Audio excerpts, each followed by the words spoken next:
To streamline with इकमन and आज की videos में हम स्टार्ट करने वाले हैं आपका जो है मोस्ट इम्पॉर्टेंट जो आपके चैप्टर्स हैं आपके फिजिक्स में जो हम पढ़ने वाले थे, जो मैंने आपको कल बताया था कि हम क्या करने वाले हैं, यूनिट्स एंड मेजरमेंट पढ़ेंगे, है ना। यूनिट्स एंड मेजरमेंट बोला था मेरे बच्चों, एंड मैंने आपको काइनेमेटिक्स बोला था, motion in 2D 1D 3D ये सब जो मैंने बोला था आपको, राइट, वो करने वाले हैं हम। और 11th की बात बता रही हूँ, उसके बाद जो है हम लॉज ऑफ मोशन करेंगे, उसमें पुली वाले क्वेश्चंस करेंगे एंड प्रोजेक्टाइल मोशन करेंगे। तो आज की वीडियो में मैं आपको बताने वाली हूँ ओवरव्यू जो है आपको क्वेश्चंस का मिलने वाले कि किस टाइप से क्वेश्चंस आते हैं एंड कितने बेसिक क्वेश्चंस होते हैं, you know just formula based होते हैं, फॉर्मूला डालो आंसर निकल जाएगा, बहुत बेसिक होता है, इतने डरने की बात ही नहीं है बच्चों आपको, ठीक है। तो मैं सबसे पहले तो thank you so much, thank you so much. ये देखो मच्छर भी है यहाँ पे, like I am sitting in a guest room hostel के एंड यहाँ पे बहुत सारा मच्छर भी है guys.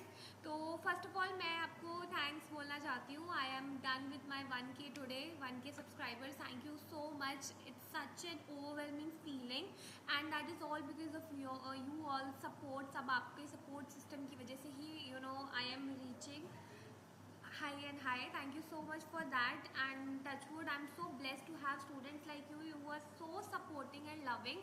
Thank you so much once again. चलो अब खुशी को बयां करते हैं, खुशी को जो है हम करते हैं। आज देखो मैंने बोला क्या है, 11th को हम 2 दिन देंगे, 12th को हम 2 देंगे, यानी कि 6, 7 को हम करने वाले हैं 11th की फिजिक्स, 8, 9, 10 को हम 12th की फिजिक्स करने वाले हैं। आज हम करने वाले हैं 2 चैप्टर्स हम कंप्लीट करने वाले हैं। आज हम करने वाले हैं यूनिट्स एंड मेजरमेंट के इंपॉर्टेंट क्वेश्चंस एंड काइनेमेटिक्स के इंपॉर्टेंट क्वेश्चंस, यानी कि इंपॉर्टेंट नहीं, like they are not repeated questions, ऐसा कुछ PYQ नहीं है, बस तुम्हें आइडिया देने के लिए किस टाइप के क्वेश्चंस आते हैं एंड थोड़े तुम्हें यहाँ पे फॉर्मूलाज भी रिवाइज हो जाएंगे, तुम्हें आइडिया लग जाएगा कि एग्जैक्टली जो है आपको इस आंसर को अप्रोच कैसे देना है, ठीक है। तो सबसे पहला क्वेश्चन है आपका यूनिट्स एंड मेजरमेंट से। बच्चों मुझे थोड़ा पॉज करके जाना भी पड़ेगा एंड वीडियो भी थोड़ी लेंथी हो सकती है बिकॉज 2 सेशंस लेने वाले हैं 11th की फिजिक्स के लिए, तो वो थोड़ा सा लंबा हो जाएगा, but I hope you understand. अब तो अपना नीट खत्म हो गया, अब तो सारा दिन बस GBPT दिमाग में घुमाओ, पन्नगर यूनिवर्सिटी दिमाग में घुमाओ एंड बस खबर तो जो है परफॉर्म दो एंड आगे बढ़ते रहो।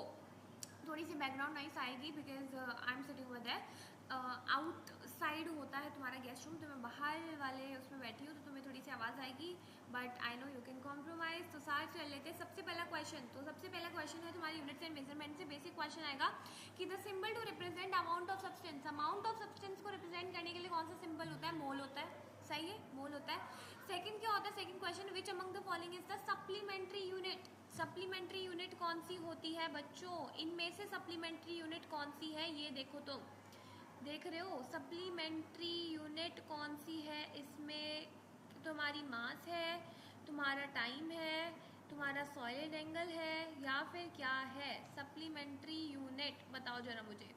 इसमें सॉलिड एंगल सप्लीमेंट्री यूनिट क्यों है, सॉलिड एंगल तुम्हारा सप्लीमेंट्री यूनिट इसलिए है बच्चों, सबसे पहले तो सप्लीमेंट्री यूनिट्स क्या बोलते हैं, वो यूनिट्स होती है जो तो ना तुम एक प्लेन एंगल में, है ना, यानी कि एक सॉलिड एंगल या फिर प्लेन एंगल यानी कि रेडियन, सॉलिड एंगल यानी कि स्टेरेडियन में जो है तुम्हारी जो यूनिट्स को कैटेगराइज करा जाता है उन सबको हम सप्लीमेंट्री यूनिट्स बोलते हैं। तो उसमें जो सॉलिड एंगल हो गया, ठीक है, क्योंकि वो एक एंगल है, तो सॉलिड एंगल तुम्हारे यहाँ पे सप्लीमेंट्री यूनिट होता है। देन कम्स योर, फिर आ जाता है what is the unit of solid angle, unit क्या होती है सॉलिड एंगल की, सॉलिड एंगल की यूनिट होती है स्टेरेडियन, ठीक है। फिर क्वेश्चन है AU is the unit of, AU किसकी यूनिट है, एस्ट्रोनॉमिकल यूनिट है, AU is the unit of astronomical unit, ठीक है। आगे बढ़ते हैं, मैं इधर को आ जाती हूँ। एस्ट्रोनॉमिकल यूनिट जो होती है वो एक एवरेज डिस्टेंस होता है सन और अर्थ के बीच में, ठीक है। तो मैंने एक्सप्लेनेशंस भी डाले हैं यहाँ पे कि जो एस्ट्रोनॉमिकल यूनिट होती है, आज इसकी PPT जो है तुम्हें ऑल ओवर इंपॉर्टेंट टॉपिक्स की भी और इम्पॉर्टेंट जो भी तुमने क्वेश्चंस करने ये जो तुम्हारे हम क्वेश्चंस करने वाले हैं पूरी PPT तुम्हें मिल जाएगी आज, ठीक है। कल मैंने नहीं भेजी, मैंने उसी में स्लाइड्स ऐड कर दी थी, तो थोड़ा सा फिर मैंने सोचा कि पहले ये भी कंप्लीट कर दूँ फिर एक साथ भेज दूँगी। एंड कल भी हम करेंगे, कल हम projectile motion and laws of motion pulley वाले क्वेश्चन वो करेंगे एंड फिर हम 12th स्टार्ट कर देंगे, 11th हमारी डन हो जाएगी। बेसिक आता है, अभी जो हमारा टाइम है वो इतना है नहीं, मच्छर काट रहे हैं भाई यहाँ पे तो बहुत, बिल्कुल खून पीने की हालात पे, ठीक है। तो आगे बढ़ते हैं बच्चों, आगे तुम्हारा जो एस्ट्रोनॉमिकल यूनिट होता है वो क्या होता है? एस्ट्रोनॉमिकल यूनिट इज़ बेसिकली और एक ऐसी यूनिट होती है जिसमें हम एवरेज डिस्टेंस निकालते हैं of the sun from the earth का, ठीक है। जो तुम्हारे अर्थ और सन के बीच में जो एवरेज डिस्टेंस होता है वो तुम कहाँ से निकालते हो? एस्ट्रोनॉमिकल यूनिट होती है, and it is represented by symbol AU, ठीक है। नेक्स्ट क्वेश्चन बच्चों क्या है कि dimensions of kinetic energy same as that of. अब मुझे ये क्वेश्चन जो है, ये सब बेसिक्स हैं, ये तुम्हें आना चाहिए। तो तुम्हारा वो डायमेंशन कौन सा है ऑफ काइनेटिक एनर्जी, जो कि काइनेटिक एनर्जी का डायमेंशन किसके साथ मैच करता है? बता दो एक बार, जल्दी बता दो। Dimension of kinetic energy matches with, अब तुमने वर्क पढ़ लिया, अब तुम सोचोगे कि डायमेंशन तुम्हारा वर्क का काइनेटिक एनर्जी के साथ कैसे मैच करता है, ये बता दो मुझे। तो तुम्हें याद होगा कि तुम्हारा डायमेंशन क्या होता है काइनेटिक एनर्जी और वर्क का? काइनेटिक एनर्जी और वर्क का होता है m1l2 t -2, t की बार -2, है ना, याद होगा तो कुछ। तो वही तुम्हारा एनर्जी और वर्क के लिए सेम होता है, इसीलिए हम वो बोलते हैं कि उनके दोनों के डायमेंशन सेम होते हैं। याद करो m1l2 t -2, t की बार -2, ठीक है। तो ये याद रख लो। उसके बाद हम नेक्स्ट क्वेश्चन की तरफ बढ़ते हैं कि farad is the unit of. यार ये तो बहुत ईजी है। फैरेड किसकी यूनिट होती है? फैरेड किसकी यूनिट होती है? परमिटिविटी की होती है ना। ये तो हमें जानने की भी जरूरत नहीं है। यही सारी यूनिट्स वगैरह सब तुम्हें एक बार बिल्कुल अच्छे से होनी चाहिए कि यही सब चीज़ें बेसिक्स में तुमसे पूछी जाती हैं। ये मच्छर ने बहुत परेशान किया है बच्चों मुझे। नेक्स्ट क्वेश्चन है तुम्हारा कि electron volt is a unit of. देखो ये सारी यूनिट्स, ये सब बेसिक चीज़ें तुम्हें मैं तभी करवा रही हूँ क्योंकि यही तुम्हारे एग्जाम में आने वाली है, बेसिक चीज़ें, ठीक है। जब बेसिक क्लियर नहीं होगा, कॉन्सेप्ट क्लियर नहीं होगा, तो तुम आगे से तुमसे वो कैसे एक्सपेक्ट करेंगे, तुम किसी क्वेश्चन को अप्रोच कर पाओगे। इसीलिए मैं तुम्हें ये सारी यूनिट्स वगैरह करवा रही हूँ। Electron volt is a unit of. Electron volt किसकी यूनिट होती है? 1 electron volt is equals to 1.6 into 10 की पावर -19। तो किसकी वो होती है unit? It is of energy, ठीक है। उसके बाद आता है कि joule second is the unit of. Joule second किसकी यूनिट होती है, ये बता दो मुझे। अब ये तो तुम्हें निकालना पड़ेगा। अब तुम सोचोगे कि ये हम कैसे निकालें। अब ये तो तुम्हें फॉर्मूला बेस्ड चीज़ें, ये तो तुम्हें फॉर्मूलेस में रखनी पड़ेंगी, उसके बाद जो है तुम निकालोगे। तो जूल सेकंड जो बच्चों वो होती है एंगुलर मोमेंटम की होती है, ठीक है। एंगुलर मोमेंटम को और क्या बोलते हैं? हम रोटेशनल मोमेंटम भी बोलते हैं, ठीक है। और जो टोटल, ये बिल्कुल मच्छर ने बहुत परेशान किया है, ठीक है। तो जो टोटल एंगुलर मोमेंटम होता है क्लोज सिस्टम का, वो हमेशा क्या रहता है? कॉन्स्टेंट रहता है, अगर तुम्हें याद हो तो, ठीक है। तो एंगुलर मोमेंटम को रोटेशनल मोमेंटम भी बोलते हैं, ठीक है। यार इतना मोटा मच्छर है, मैं तुम्हें क्या बताऊँ बच्चों, यहाँ पे मच्छर लाइक, ठीक है, बिल्कुल जान निकाल देंगे। तो जूल सेकंड किसकी यूनिट होती है? एंगुलर मोमेंटम की होती है। एंगुलर मोमेंटम को रोटेशनल मोमेंटम भी बोलते हैं। टोटल जो तुम्हारा एंगुलर मोमेंटम होता है क्लोज सिस्टम का, वो क्या रहता है? हमेशा कांस्टेंट रहता है। Next question is the smallest value which is measured using an instrument is. वो स्मॉलेस्ट वैल्यू बच्चों, अगर तुमने फिजिक्स के लैब में जाके अगर तुमने एक्सपेरिमेंट्स किए होंगे तो तुम्हें बिल्कुल याद हो कि लीस्ट काउंट नाम की कोई चीज़ होती थी। जो तुम्हारी लीस्ट काउंट होता है वो एक ऐसी स्मॉलेस्ट यूनिट है जो कि तुम एक इंस्ट्रूमेंट से मेजर करते हो। लीस्ट काउंट अगर तुम्हें याद होगा, अगर तुमने फिजिक्स के लैब में किया होगा तो बिल्कुल याद होगा, ठीक है। Then come which is the system of unit. System of unit क्या होता है? Which is the system of unit. अब मुझे बताओ FPS सिस्टम कौन सा होता है? Which is the system of unit. System of unit होता है a collection of unit used for measuring the various physical quantities. वो एक ऐसी सिस्टम ऑफ यूनिट मतलब एक कलेक्शन ऑफ यूनिट्स जो कि हम यूज करते हैं फॉर मेजरिंग द सेवरल तुम्हारी फिजिकल क्वांटिटीज, ठीक है। तो FPS तुम्हें पता ही होगा। यार ये मच्छरों ने इतना परेशान कर दिया ना। तो तुम्हारा FPS क्या होता है? फुट पाउंड सिस्टम होता है, ठीक है। फुट पाउंड सिस्टम जो है वो यहाँ पे तुम्हारा सिस्टम ऑफ यूनिट में आ जाता है। सो ये तुम्हारे all this questions were all for your units and measurement. अब हम आगे बढ़ते हैं काइनेमेटिक्स में, ठीक है। अब काइनेमेटिक्स में तुम्हारे सारे लगेंगे, तुम्हारे लॉज ऑफ मोशन लगेंगे सारे तीनों के तीनों जो है V equals to U plus AT, S equals to A plus AT half square, वो सारे जो भी तुम्हारे फॉर्मूलेस हैं, V square plus U minus U square plus 2A equals to 2AS, वो जो भी तुम्हारे लॉज ऑफ मोशन है वो सब तुम्हें बिल्कुल याद होने चाहिए। वही डायरेक्ट तुम यहाँ पे डालोगे एंड तुम्हारा यहाँ पे आंसर बनेगा। अब सबसे पहला क्वेश्चन देख लेते हैं बच्चों। सबसे पहला क्वेश्चन तुम्हारा क्या है? सबसे पहला क्वेश्चन है तुम्हारा कि a piece of wood of mass, एक मैं डूडल ले लूँ। यार ये मच्छर मैं तुम्हें क्या बताऊँ, ठीक है। वैसे तो अभी टाइम हो गया असेंबली का, चलो बच्चों अभी असेंबली का टाइम हो गया, तुम्हें पता है मेरी असेंबली का टाइम हो जाता है। ये 6:56 हो गया, बाहर असेंबली होती है। असेंबली के बाद आई विल बी बैक, तो तुम लोग जो है पॉज हो जाओ थोड़ी देर, पता ही नहीं चलना तुमने, मैं अभी आ जाऊँगी पॉज होकर वापस। Welcome back.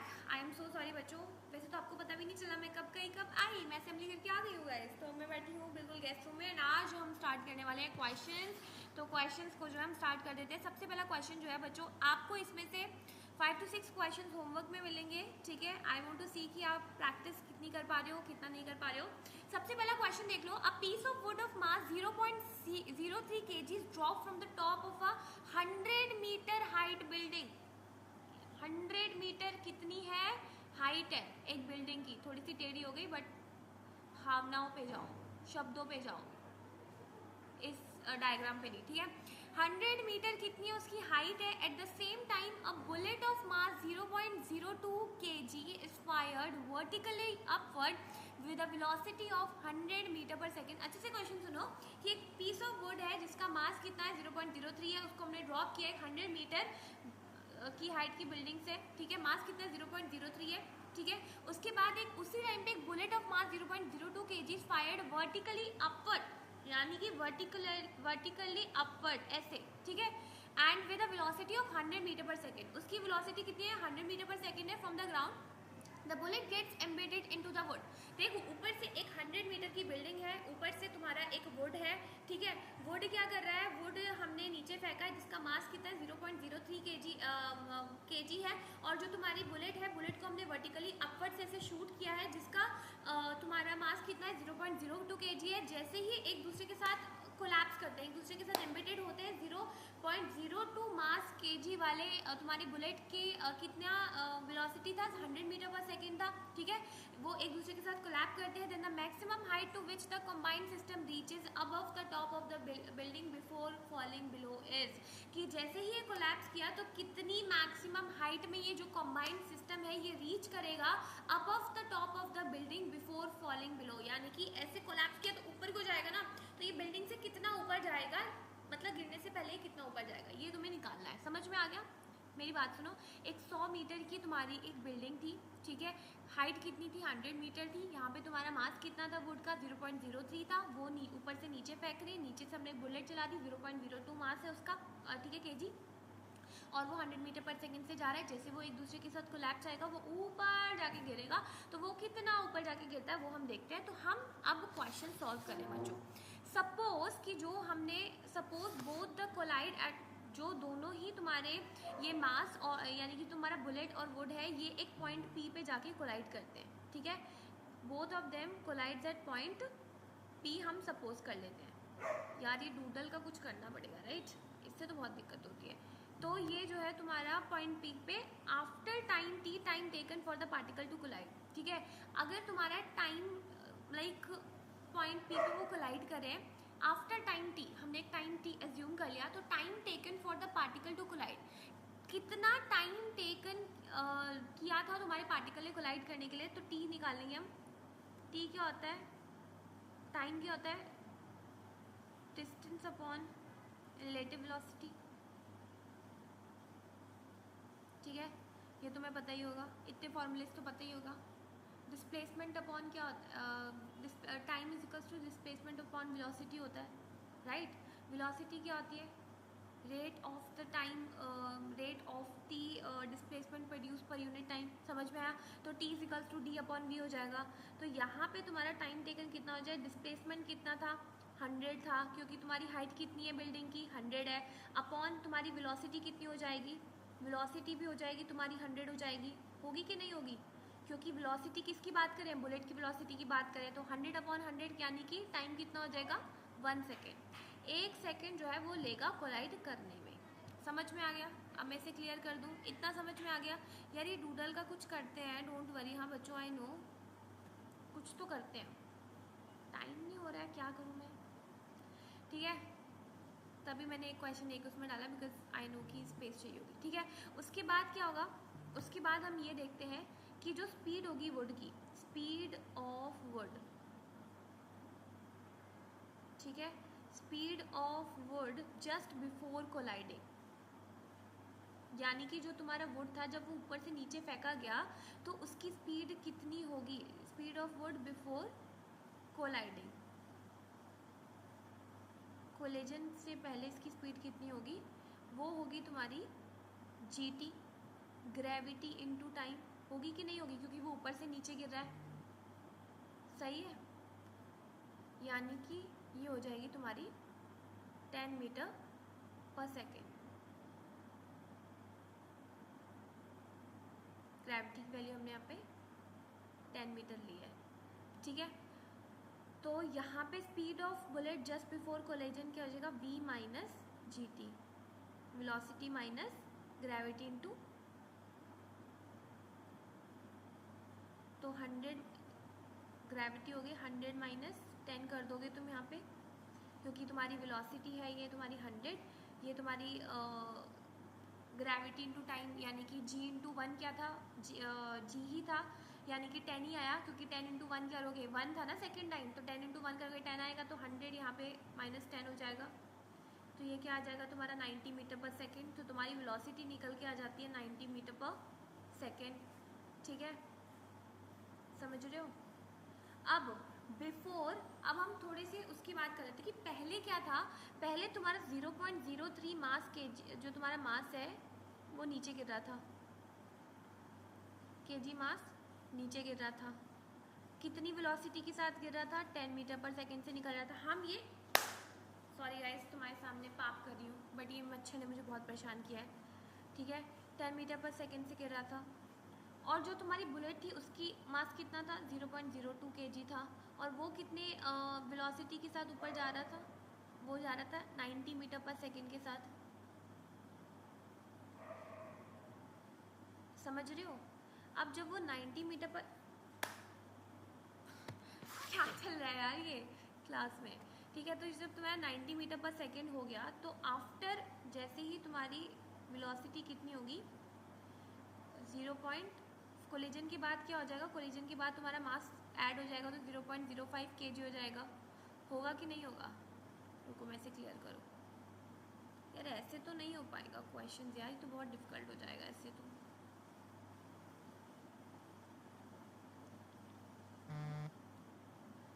ठीक है, तो उसके बाद क्या होगा कि now the conservation of linear momentum, यहाँ पे लीनियर मोमेंटम की बात कर रहे हैं हम यहाँ पे, ठीक है। So now the conservation of linear momentum, यानी कि जैसे ही कोलाइड किया, जो मोमेंटम क्रिएट हुआ just before and after the collision, collision के पहले और कोलिजन के बाद का लीनियर मोमेंटम निकालते हैं हम, तो कैसे निकालेंगे, -0.03 क्या है ये, मास ऑफ वुड है, इंटू 10, इसकी क्या है ये वेलोसिटी है, ठीक है, यानी कि मास इंटू वेलोसिटी दोनों का कर दो, प्लस कर दो, वहाँ पे भी उसका मास कितना है 0.02 है, इंटू 90 कर दो उसकी वेलोसिटी, तो ये क्या आ जाएगा, यहाँ पे से हम करते हैं तो ये ऐड हो जाएगा, तो कितना हो जाएगा 0.05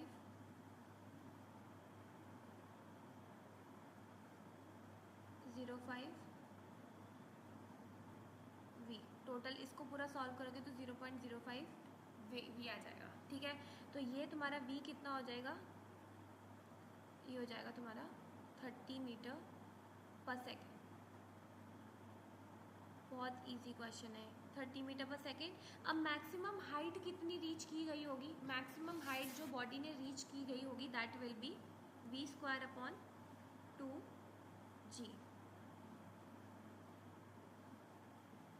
तो इसका क्या हो जाएगा 30 का स्क्वायर अपॉन 2 × 10, सॉल्व करोगे इसे 45 आएगा, मुझे तो क्वेश्चन ही रटे पड़े, इतनी प्रैक्टिस की थी मैंने, 45 आ जाएगा, ठीक है। उसके बाद तुम 100 में से हाइट माइनस करो, जो मैक्सिमम हाइट तुमने निकाली है, is equals to ½ GT²।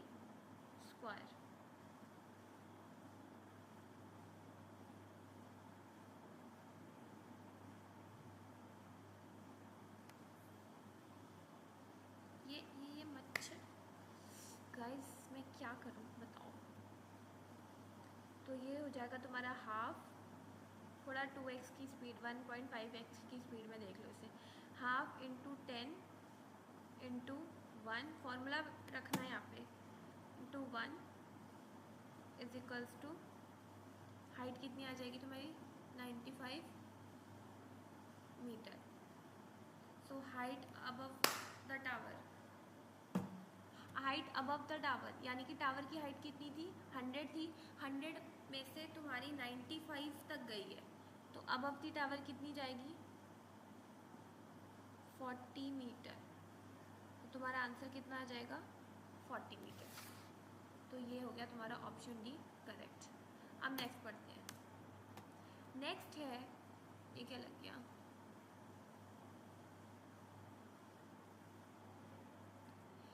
Next question है, a passenger train of length 60 metre travels at a speed of 80 kilometre per hour. बच्चे ये क्वेश्चन पिछले साल आया था, तुम्हें पता है, पिछले साल का क्वेश्चन है ये, इसको तो देख के जाना, रट लो, ये बहुत बार आता है, ठीक है। A passenger train of length 60 metre travels at a speed of 80 kilometre per hour, ठीक है। एक पैसेंजर ट्रेन है जिसकी लेंथ 60 किलोमीटर है, वो एक speed of 80 kilometre per hour में ट्रेवल करी है। Another freight train of length 120 metre travels at a speed of 30 kilometre per hour, ठीक है। एक दूसरी ट्रेन है जिसकी लेंथ 120 मीटर है, जो कि ट्रेवल कर रही है with speed of 30 kilometre per hour. The ratio of time taken by the passenger train to completely cross the freight train will be. दो ट्रेन, जो एक जो है वो 60 metre length 80 kilometre per hour चल रही है, दूसरी की 120 मीटर लेंथ है, और वो कितने स्पीड से जा रही है 30 किलोमीटर पर आवर से जा रही है। तो ये कितने टाइम रेशियो पे दोनों एक दूसरे को क्रॉस करेंगी। पहले तुम्हारा वो है कंडीशन कि they are moving in the same direction, and second है कि जब वो ऑपोजिट डायरेक्शन में मूव कर रहे होंगे तो इनके रेशियो हमने निकालना है। पहले तो टोटल डिस्टेंस निकाल लेते, जो इतना ट्रेन ट्रैवल करेगी, 60 प्लस 120 कितना आ जाएगा 180 मीटर, तो इनका डिस्टेंस आ गया जो करेंगे। अब मेरी बातों पे ध्यान दो क्योंकि ये है नहीं इसकी बस की लिखना विखना। When the trains are moving, देखो जब ट्रेन चल रही होगी सेम डायरेक्शन में, जब मेरी बात सुनो, जब ट्रेन सेम डायरेक्शन में चलेगी तो उसकी रिलेटिव वेलोसिटी यानी कि v1 माइनस v2 कितनी हो जाएगी 80 माइनस 30, क्योंकि वो रिलेटिव वेलोसिटी एक दूसरे के रिस्पेक्ट में जो वेलोसिटी होती है दैट इज रिलेटिव वेलोसिटी, है ना। तो जब ट्रेन सेम डायरेक्शन में जा रही है तो इनकी relative velocity will be v1 minus v2 यानी कि 80 माइनस 30। 80 माइनस 30 कितना होता है 50 होता है, समझ में आ गया।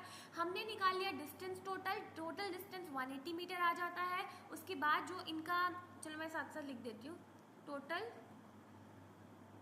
डिस्टेंस कितना निकल के आया है, टोटल डिस्टेंस निकल के आया है तुम्हारा 180 मीटर, समझ रहे हो। और तुम्हारा रिलेटिव वेलोसिटी कितने की निकल के आई है, रिलेटिव वेलोसिटी हो गई तुम्हारा v1 माइनस v2 यानी कि 50 किलोमीटर पर आवर।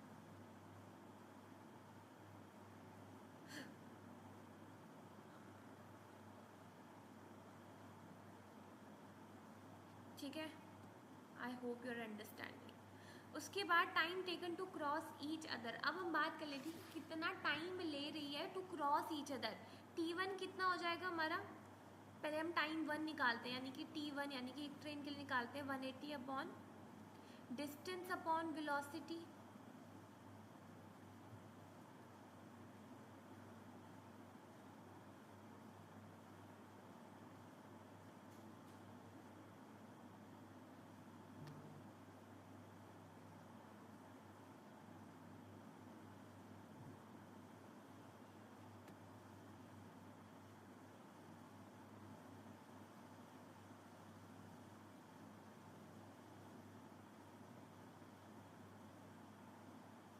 इसको सॉल्व करके आता है।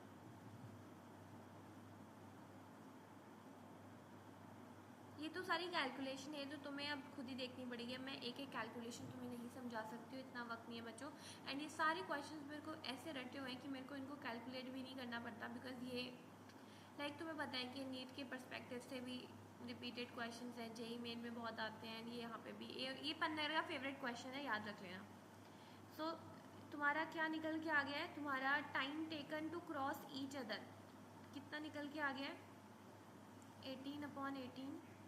ये सब कैलकुलेशन है। अब ये तुम क्वेश्चन खुद ही सॉल्व करोगे, तुम्हें तभी समझ में आएगा। मैं तो उन बच्चों को समझा रही हूँ जिन्हें बिल्कुल नहीं आता। इतना निकल के आ गया। So when the trains are moving in opposite direction, अब जब ऑपोजिट डायरेक्शन में जाएंगे तो V1 माइनस V2, क्योंकि यहाँ पे क्या हो रहा है, ऑपोजिट डायरेक्शन में जा रहे हैं, ऑपोजिट डायरेक्शन में मोशन हो रहा है, तो ये क्या हो जाएगा 80 प्लस हो जाएगा यहाँ पे 30, क्योंकि माइनस माइनस प्लस होता है। कितना हो जाएगा 80 प्लस 30 कितना होता है 110, समझ रहे हो, 110 किलोमीटर पर आवर। अब time taken to cross each other, कितना time taken to cross each other, पहला T1 कितना था, T1 था 180 अपॉन 110 इंटू 10 की पावर 3 3,600। तो ये तुम पूरा सॉल्व करोगे तो 18 अपॉन 36 अपॉन 110 आ जाएगा।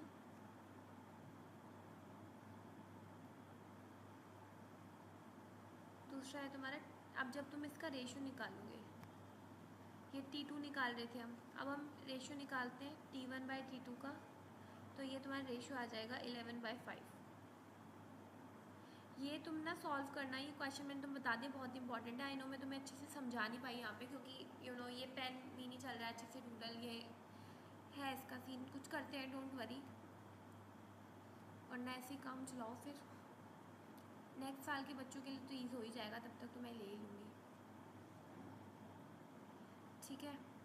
तो एज ऑफ नाउ 11/5 है, ये क्वेश्चन याद रख लो, इस क्वेश्चन को सॉल्व करना नहीं होगा, फिर मैं आपको एक शॉर्ट वीडियो में इसको एक्सप्लेन करके प्रॉपर कॉपी में फिर बता दूँगी, ठीक है।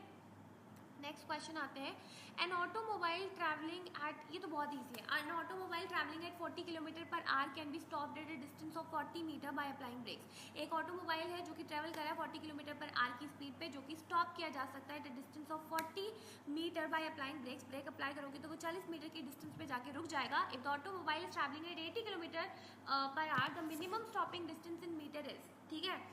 कोई भी स्किडिंग नहीं होगी वहाँ पे, कोई भी ऐसे फिसलन नहीं होगी, बस तुम ये बताओ कि अगर वो 80 किलोमीटर पर आवर की स्पीड से चल रहा है तो वो कितना होगा उसका stopping distance, minimum stopping distance. यहाँ पे तुम्हें फर्स्ट लॉ निकाल लेना है। फर्स्ट इक्वेशन क्या है, v² equals to u² plus u² minus 2as, third law है, ठीक है। उसके बाद क्या है, इनिशियल पे तुम्हारा क्या है, फाइनल में तुम्हारा क्या है, 0 है, 2u² माइनस 2as। हम डिस्टेंस को बाहर निकाल लेते हैं, तो अंदर तुम्हारी क्या बन जाएगी, इनिशियल वेलोसिटी का स्क्वायर अपॉन 2 इंटू एक्सीलरेशन। ये फॉर्मूला बेस्ड क्वेश्चन है, बहुत इजी है, ठीक है। तो S1/S2 कितना हो जाएगा, हम दोनों के रिस्पेक्ट में निकाल रहे हैं ना, कि पहले कितना था, दूसरे में कितना था, तो इसमें क्या आ जाएगा u1² अपॉन u2²। पहले में कितना डिस्टेंस ट्रैवल करी थी, दूसरे में कितना डिस्टेंस ट्रैवल करेगी, समझ रहे हो। तो यहाँ पे हो जाएगा S2 is equals to u1 का स्क्वायर अपॉन u2 का स्क्वायर, समझ रहे हो। S1 के लिए भी निकाल लिया, S2 के लिए भी निकाल लिया। अब S1 कितना हो जाएगा, S1 हो जाएगा तुम्हारा 2 का स्क्वायर इंटू 40, तो तुम्हारा कितना आ जाएगा 160 मीटर। ये तो फॉर्मूला बेस्ड है, तो बहुत ज़्यादा इजी है, तो तुम नीट वाले बच्चों के लिए तो हलवा होगा ये क्वेश्चन, बहुत इजी है। आंसर तुम्हारा थर्ड हो गया, ठीक है। अब क्वेश्चन देखो, body is thrown vertically upward. एक बॉडी जो है हमने उसको वर्टिकली अपवर्ड फेंका है, ठीक है, देख रहे हो क्वेश्चन को। तो इसमें which of these represent graph correctly represent the velocity with time, time के रिस्पेक्ट में कौन सी करेगी। अब देखो इसको एलिमिनेट करो कि जो तुम्हारा सेकंड वाला है और जो तुम्हारा फोर्थ वाला है, ठीक है, इसमें क्या है कि पोजीशन टाइम ग्राफ है और वेलोसिटी जो है वो नेगेटिव पोजीशन को रिप्रेजेंट कर रही है, ठीक है। और जो तुम्हारा ऑप्शन 3 है वो क्या है, वो डिस्टेंस टाइम ग्राफ दिखा रहा है तुम्हारा, है ना, डिस्टेंस टाइम ग्राफ दिखा रहा है, ये तुम्हारा नेगेटिव टाइम ग्राफ दिखा रहा है, तो velocity with respect to time कौन दिखा रहा है? फर्स्ट वाला दिखा रहा है। समझ रहे हो? एक मिनट,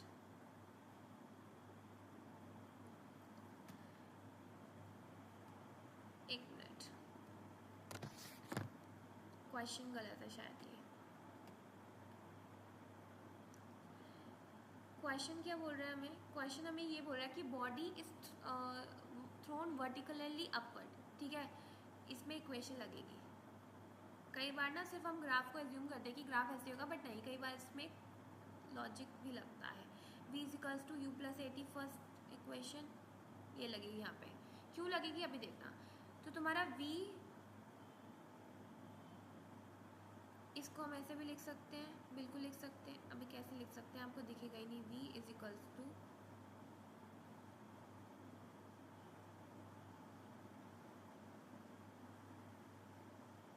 प्लस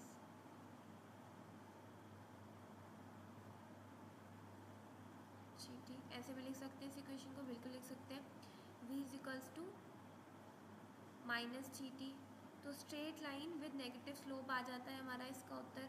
तो straight line with negative slope कहाँ है? यहाँ पे है, तो आंसर 1 तुम्हारा सही हो जाएगा। ठीक है, नेक्स्ट है कि all the graph below are intended to represent the same motion but one of them is incorrectly. देखो जो तुम्हारा ये सेकंड और फोर्थ वाला है, ये क्या दिखा रहा है तुम्हारा? ये तुम्हारा दिखा रहा है position time graph, position time graph दिखा रहा है, और ये दूसरा वाला क्या दिखा रहा है? वेलोसिटी टाइम ग्राफ दिखा रहा है। ठीक है, यहाँ पे क्या थर्ड वाला क्या दिखा रहा है? डिस्टेंस टाइम ग्राफ दिखा रहा है। तो हमें क्या निकालना है? इनकरेक्टली दिखाना है। इनकरेक्टली इसमें कौन सा होगा? इनकरेक्टली इसमें ये होगा, क्योंकि यहाँ पे ये हमें position with respect to time, ये हमें वहाँ पे velocity with respect to position, ये velocity with respect to time, और ये यहाँ पे डिस्टेंस दिखा रहा है।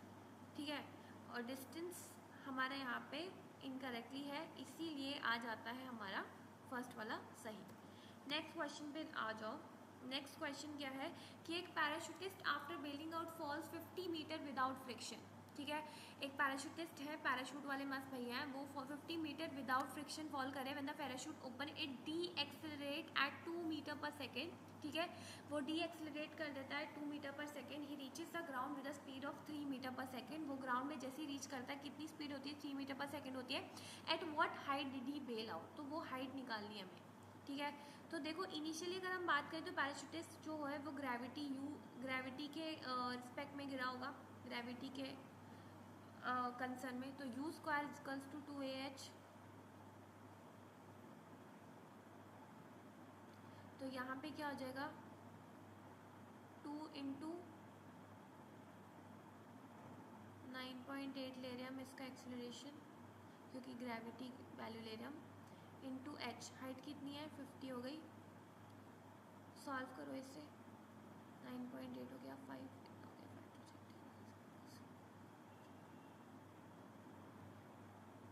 हो गया तुम्हारा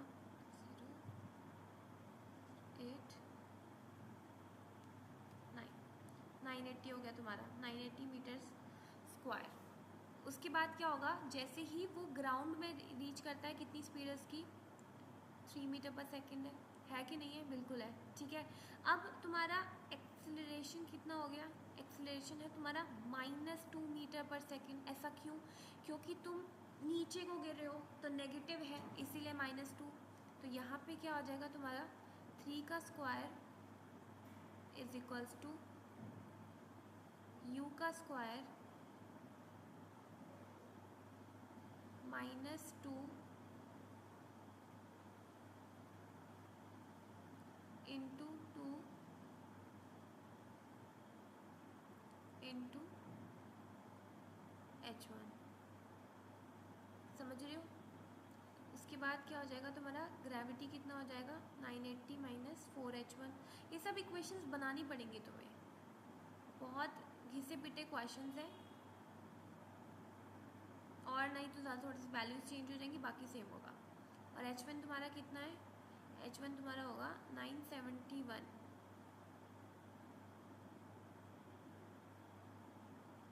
अपॉन 4। मेरे को तो ऐसे रटे ये क्वेश्चंस, क्या ही बताऊँ मैं तुम्हें। और h1 कितना हो जाएगा, h1 हो जाएगा तुम्हारा 971/4 करो, एक मिनट मैं कैलकुलेटर में कर लेती हूँ।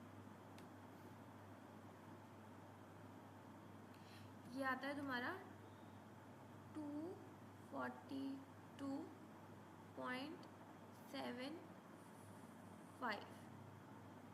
तो टोटल हाइट कितनी हो जाएगी, टोटल हाइट हो जाएगी तुम्हारी 50 + 242.75, तो हो जाएगी तुम्हारी 292.75। यहाँ पे हमें 293 दिख रहा है, तो हमारा ये आंसर हो जाएगा।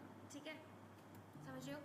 अब दूसरा क्वेश्चन देखो, दूसरा क्वेश्चन ये है, ये दूसरा क्वेश्चन, ये वाला क्वेश्चन तुम्हारे लिए होमवर्क है, थोड़ा सा इंपॉर्टेंट है, थोड़ा सा ट्रिकी भी है। मैं देखना चाहती हूँ कि कितने बच्चे जो है इसे कर पाएंगे। जो कर पाएगा वो इसका आंसर जो है मुझे कमेंट सेक्शन में बताएगा, जो नहीं कर पाएगा फिर मैं इसको शॉर्ट वीडियो के थ्रू तुम्हें करके समझा दूँगी। ऐसे तो ये वैसे भी समझ में नहीं आएगा, ठीक है। एंड दूसरा क्वेश्चन देखो, ये वही क्वेश्चन नहीं है अभी जो हमने किया था, देखो सेम क्वेश्चन है, वहाँ पे ये 640 था, ये 80 था, बस यहाँ पे ये 60 है, 120 अप्रोच सेम रहने वाला है, इसको सॉल्व कर लेना, ठीक है। Then a ball is release from the top of a tower, ये तो इतना फेवरेट क्वेश्चन है, नीट का भी फेवरेट क्वेश्चन है और ये तुम्हारे पन्नगर का भी फेवरेट क्वेश्चन है। इसको देख लेना, ये क्वेश्चन बहुत इंपॉर्टेंट है, सॉल्व करोगे अब तुम सारे क्वेश्चन सॉल्व करोगे। तुम्हें मैं बता देती हूँ कैसे होना। Ball is release from the top of a tower of height h metre, ठीक है। It takes t second to reach the ground, what is the position of the ball in t/3 second. इसमें तुम्हारी एक equation लगनी है, मैं तुम्हें बता देती हूँ। इसमें तुम्हारी लगनी है s = ut + gt² वाली इक्वेशन लगनी है, ठीक है। जी क्यों ले रहे हैं, क्योंकि ग्रेविटी के इन्फ्लुएंस में हो रहा है, वो इक्वेशन लगाओ, ठीक है। उसके बाद पहले तुम निकाल लो, डिस्प्लेसमेंट निकाल लो, ठीक है। डिस्टेंस निकालने के बाद क्या करोगे, t/3 सेकेंड के बाद का तुम डिस्टेंस निकालोगे, ठीक है। उसके बाद हाइट निकालोगे, तुम्हारा आंसर निकल जाएगा। इसको करना, ये बहुत ईजी है। Then come which of the following statement is false for a particle moving in a circular with a constant angular speed.